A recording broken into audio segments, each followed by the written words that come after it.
Well, I'm delighted to be joined by a good friend, Sylvie, the Strategy and Business Development Director of Value Retail. Sylvie, thanks very much indeed for joining us again this year. I can't believe it's a year since we last spoke. Exactly. Madrid. No, Amsterdam. Yes, it's been a hell of a year. It has indeed, on so many different fronts. A lot in this year's conference, people have been talking pretty much in every single session in one form or another about experience, as if experience has been reinvented or someone's just suddenly discovered experience.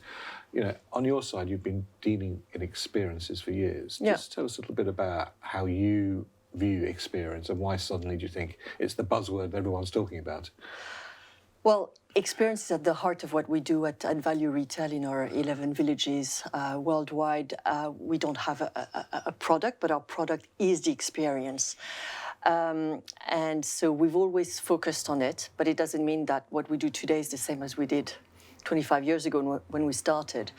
I think has made a lot of people refocus on experience, because it should never have been abandoned, is the commoditization to some degree that the convenience and the transparency of internet are bringing.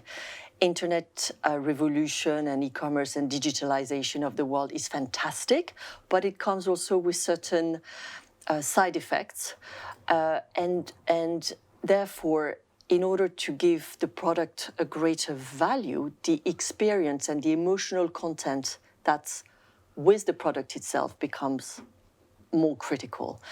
And in that sense, what we've been looking at, and one of the ways that we've been trying to respond to that augmented pressure, is to bring in hospitality from the hospitality industry, not the retail industry, into what we do and how we work and how we engage with the customers. And how does that physically manifest itself in one of the villages?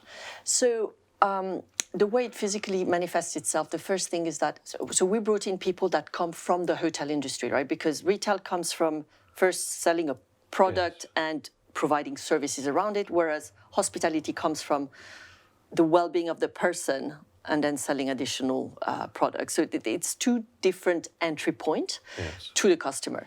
So we've brought in those people who have that special view and special angle, and brought in several things. So they are the host and concierge that we've deployed within all our villages to provide information, support within the retail environment.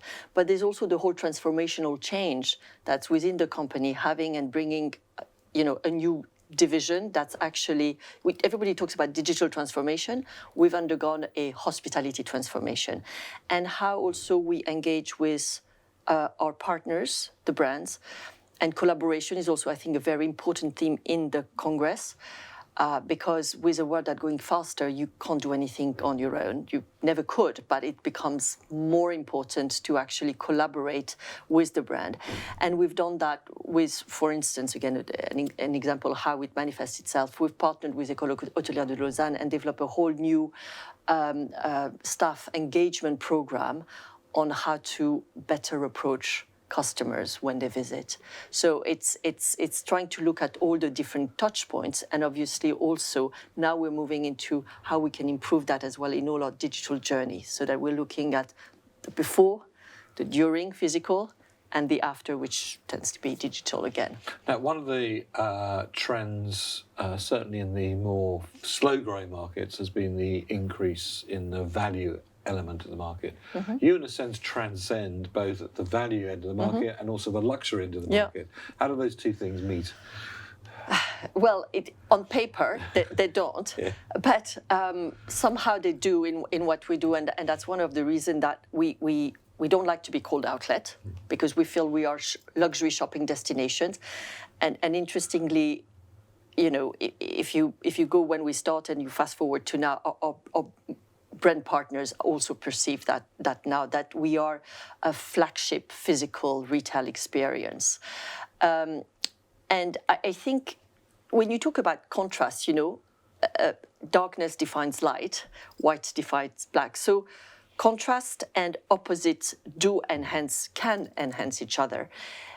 And because we've wanted to do that from the beginning, from inception of the company, but this is becoming stronger and stronger. So we're bringing also art, which is part of luxury, because experiential and enriching yourself, growing yourself as a person through art, through discovery, through surprise, enhances your emotional connection with the experience.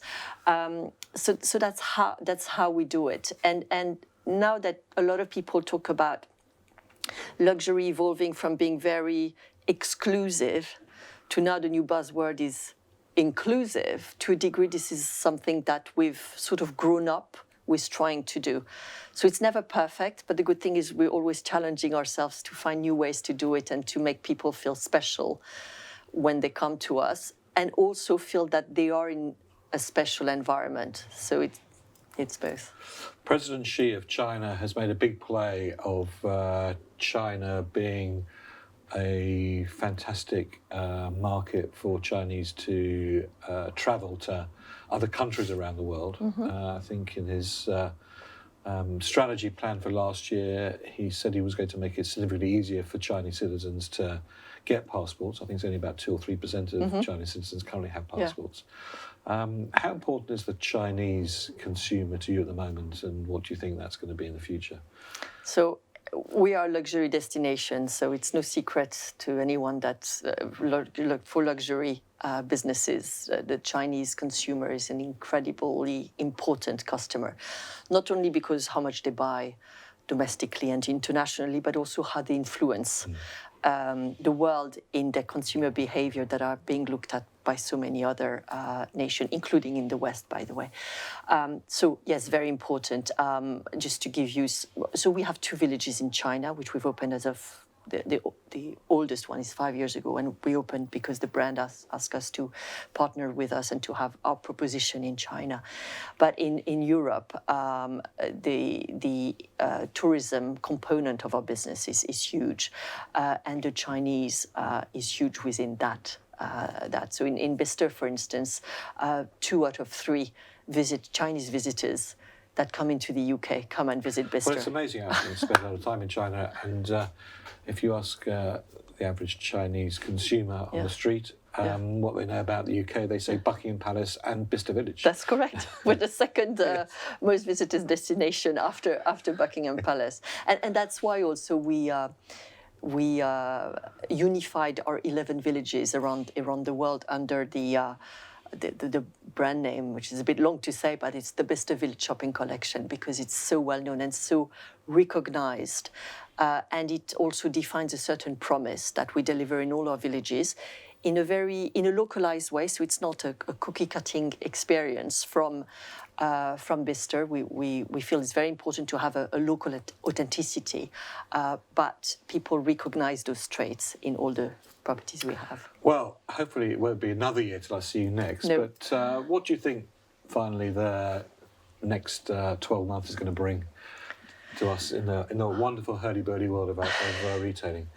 I think, well, more excitement, that's for sure. But I think more integration. I believe that more meaning as well, because I think we're also at a very critical point in terms of the need for companies to engage more with purpose. And I think it's going to create a big shift also in a lot of consumer trends. So. Well, here's to another interesting 12 months. Yes. Look forward to seeing you joining us. Sylvie, thanks very much indeed for joining us. Thank you very much for having me.